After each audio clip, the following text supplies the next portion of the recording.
السلام عليكم ورحمة الله وبركاته، اللهم صل وسلم وبارك على سيدنا محمد. أهلا بيكم في مطبخ نوجة. إن شاء الله هنعمل النهاردة التومية السوري. كلنا بنحبها في سندوتشات الشاورما السوري، سواء كانت مع البطاطس أو الفراخ. هنعملها النهاردة بطريقة سهلة جدا، وزي اللي بناكلها في المطاعم بالظبط وأحلى كمان، لأنها أنضف ومعمولة في البيت ومضمونة. تعالوا نشوف هنعملها إزاي. في حلة هحط فيها كوباية ونص مية وثلاث معالق كبار نشا، وهقلب بس كده الأول على البارد قبل ما أحطها على النار، علشان النشا يدوب، عشان لما أحطه على النار ما يعملش أي تكتلات. وبعدين نحطه على نار متوسطة مع التقليب المستمر.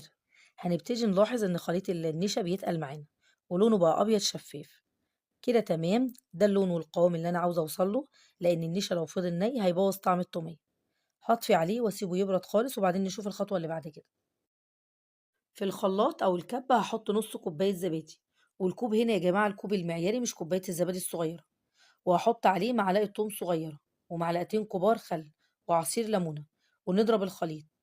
وهنا بقى خليط النشا بارد هاحطه على الزبادي والثوم ونضرب تاني، وكل شوية نقلبه بمعلقة عشان يتخلط كويس. وفي المرحلة دي هاحط حوالي معلقتين كبار مايونيز وربع كوباية زيت ومعلقة ملح، وهشغل الخلاط لحد ما قوام التومية ينعم ويبقى كريمي. ده كده يا حبايبي شكل وقوام التومية، ولما تقعد شوية كمان قوامها هيتقل حبة كمان. عاوزة اقول لكم طعمها تحفة، حلو قوي مع الكفتة والمشاوي. وطبعا سندوتشات الشاورما لا غنى عنها. ان شاء الله تجربوها وتعجبكم. انا عملتها قبل كده اول ما فتحت القناة، بس عملتها تاني بناء على طلباتكم.